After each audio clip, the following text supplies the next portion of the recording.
I'd like to start with a case presentation. We have patient DS, who is a 74-year-old male, restrained driver in MBC with back pain. He self-extricated, went to an outside hospital.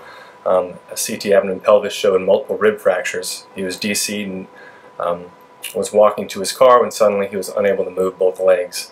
They did a CT of his spine showing a 3-column T7 injury, transfer to Duke, past medical history of diabetes with a 5-vessel cabbage. On physical exam, he was hemodynamically stable with a GCS of 15.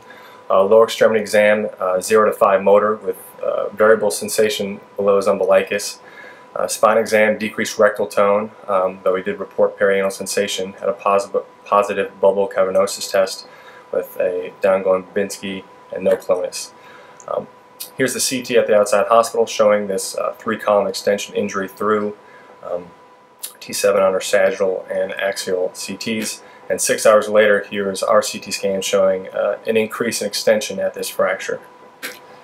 He underwent a T5 to 10 posterior spinal fusion with instrumentation, a T7 and 8 laminectomy, and indirect fracture reduction. Here's a post-op film. Notably, post-op chest x-ray showed no pneumothorax. He was sent to the SICU for 5 days for monitoring of MAPS, although his course was complicated by multiple pulmonary complications, including a PE due to a pneumothorax seen on post-op day 4. He recovered from these pulmonary issues. However, there was no recovery of his bilateral lower extremity motor or sensation. Today I'd like to talk about management of acute spinal fractures and ankylosing spinal disorders. So ankylosing spondylitis is a seronegative spinaloarthropathy with a natural history of chronic inflammation, enthesopathy resulting in syndesmotic formation. It's oftentimes characterized by bilateral sacroiliitis and ossification of the intervertebral disc, the ligaments, and the facet joints. It was first adequately described by the most interesting man in Russia, Vladimir Bekhterev. Shortly thereafter by Strumpel and Marie, after which it receives its multiple eponyms.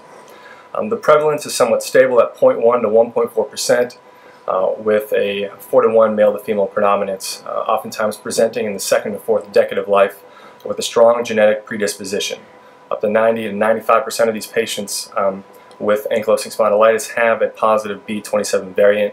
However, it should be noted that only 1 to 2% of these patients with this variant do have ankylosing spondylitis.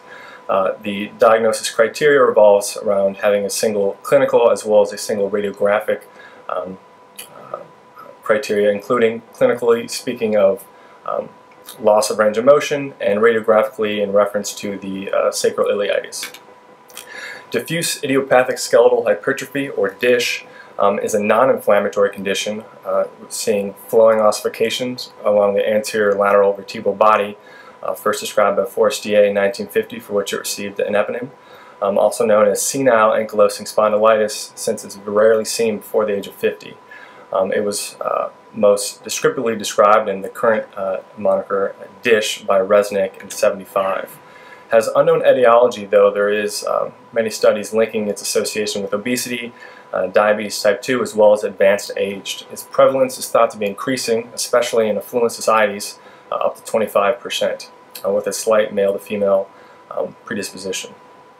The diagnostic criteria for DISH revolve around having 4 contiguous vertebral levels of ossification, as well as other criteria that help differentiate it from ankylosing spondylitis, namely an absence of facet joint or sacroiliitis.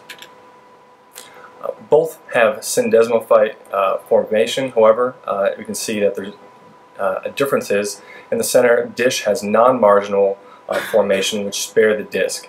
However, in ankylosing spondylitis on the far right, they're thin, vertical, oftentimes leaving squaring of the vertebral bodies, resulting in what's oftentimes known as bamboo spine. In terms of the pathomechanics for ankylosing spondylitis, due to the fusion of both the anterior and posterior elements, it results in what's functionally long bone formation. The disc is weakened through ossification, resulting in transdiscal fractures when they do occur. Osteoporosis is seen in about 50% of these patients, so as in very late stages you can see transosseous or transcorporeal fractures as well. And here in this image we can see the marginal syndesmophyte formation resulting in bamboo spine, as well as the fusion at the SI joints. For dish, these are more bridging and thick ossifications at the level of the disc, with connections proximal and distal on the vertebral body, resulting in a weak point mid-vertebral body, and this is why transcorporeal fractures are more common here. And whereas the pathology and pathomechanics are different between these two pathologies, their treatment in a trauma setting is somewhat similar, which is why we're combining them today for ankylosing spinal disorders. It's important to differentiate these fractures from fractures in the normal population because of the increased risks they have. Up to 3 to 4 times more likely to have a spinal fracture in their lifetimes, as well as spinal cord injury in more than 11 times the amount that a spinal fracture would cause in a normal person. In terms of neurodeficits, these can be twice as high in C-spine fractures, as well as secondary deficits seen in over 150 times as many as a patient with a non-ankylosing disorder. Mortality can be as high as 35%. The presentation is often low energy or what's considered minor trauma. Oftentimes because of this, there's a delayed presentation, and this is delayed both on part of the patient, saying that they oftentimes have chronic back pain and there's not much change in that back pain, as well as delay in terms of the physician in seeing the fracture on plain x-rays. Hyperextension injuries are most common, especially at the cervical thoracic junction, and this is oftentimes due to pre-existing kyphosis, as well as the weight of the head causing an increased lever arm. The anterior longitudinal ligament is also less robust than it is in the thoracic lumbar spine. These are oftentimes 3-column injuries. These are considered unstable until proven otherwise. Because of this, we like to keep the former kyphosis at its sagittal angle. Here we have our same patient with a supine scout view, and you can see that he has kyphosis and he has padding underneath his neck. A error that does not want to occur is when someone tries to neutralize the patient's neck, which can further cause extension problems.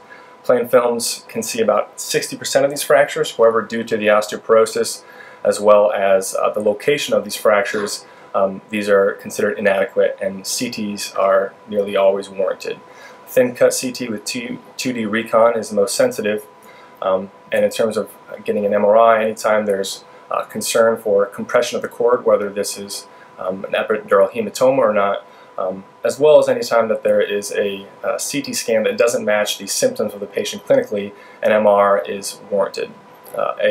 You would like to document a thorough physical exam, given that there's oftentimes worsening of the neurologic status in these patients. Epidural hematomas can be seen in 7 to, some studies say, up to 50% of these patients with ankylosing spinal disorders, due to the fusion of the posterior and anterior elements.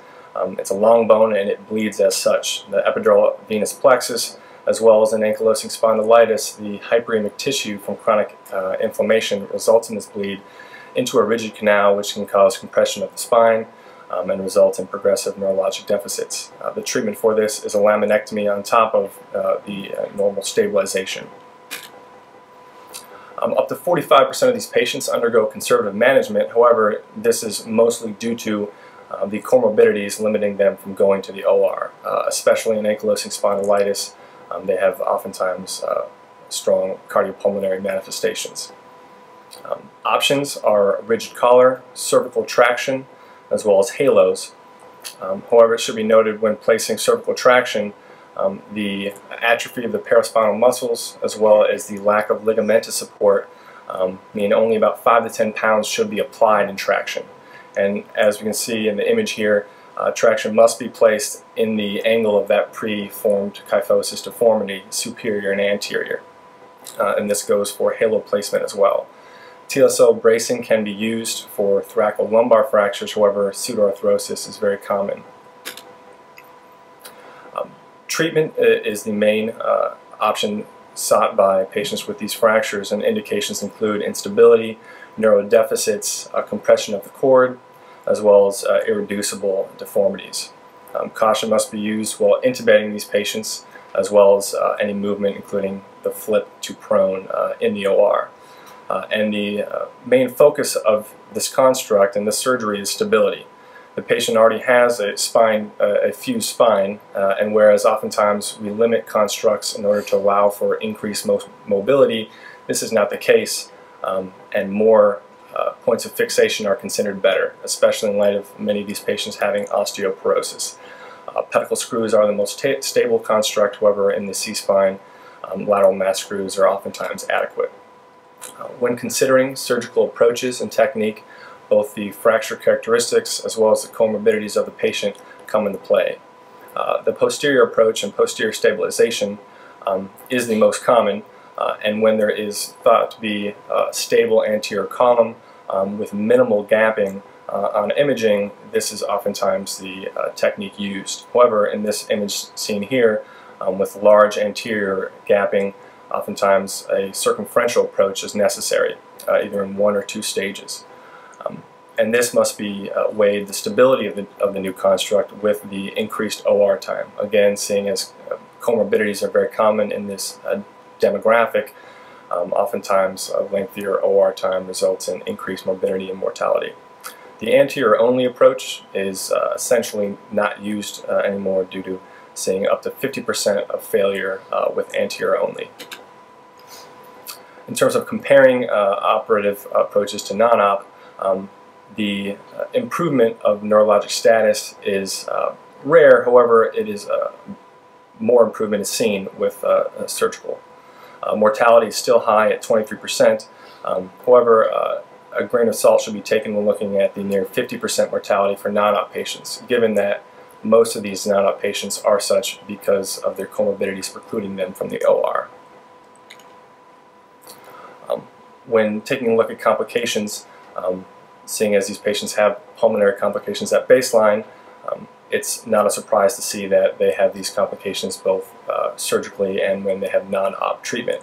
Because of this, stabilization and early mobility are extremely important when possible. And of note, the epidural hematoma, more common in ankylosing spondylitis, can be slightly more common in the surgical groups. So in summary, patients with ankylosing spinal disorders oftentimes present delayed from what's considered minor trauma. It's usually a hyperextension injury, oftentimes at the CT junction, and a CT is always warranted, an MRI when there's any vagueness about cord compression. These fractures are considered unstable until proven otherwise, and respect must be paid to the former sagittal kyphosis. Epidural hematomas, you must have a strong degree of suspicion when these patients come in, and most often the treatment of choice is a posterior-only spinal fusion with instrumentation, plus or minus laminectomy, especially in the case of epidural hematoma. For our ORT question, a CT and MR image of a 62-year-old woman who fell at home.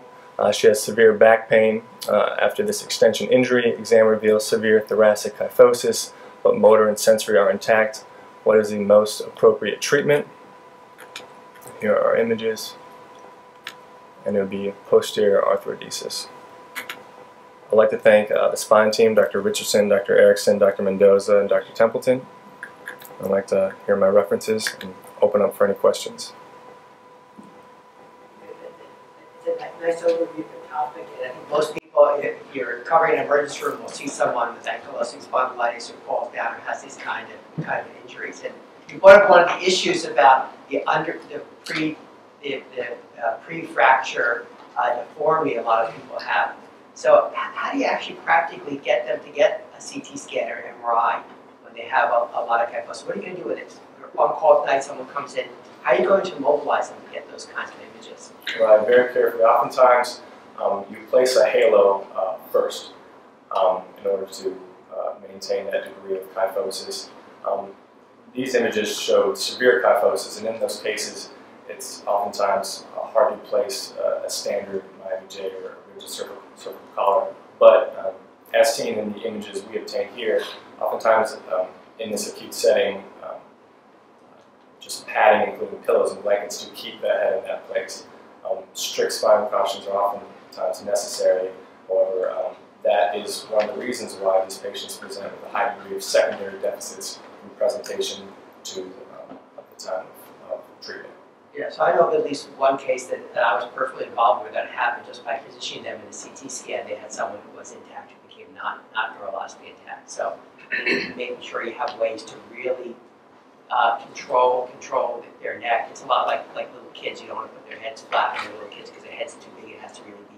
You have to have be the body elevated. And someone who has this, you really need to make sure you have somebody to really hold them straight. Even using something made out of plaster or fiberglass to really mold against them is critical for that. Let's go back to the spine people who really know want to talk about this. But I do have one question for you. At some point, there used to be some discussion about whether or not if you're going to operate on something like this was bad deformity. If you could also at the same time osteotomy to correct deformity, especially in the upper area, it's easier to hold an instrument in that. So I also want your some comments at some point of whether or not you think it's ever worthwhile. If someone's coming in, it's ever appropriate to also correct deformity rather than just to deal with the fracture. I'm just interested to see what people say. Yeah, I've tended not to be interested to see what Sergio and Melissa say, but I have a number of people that come in that have already osteotomized themselves, so that if they're neurologically intact, I'll stabilize them. And that's somebody where you might want to come back from the front and sort of show it. But I think that Andrew did a great job. Really, the key here is avoiding missing the fracture.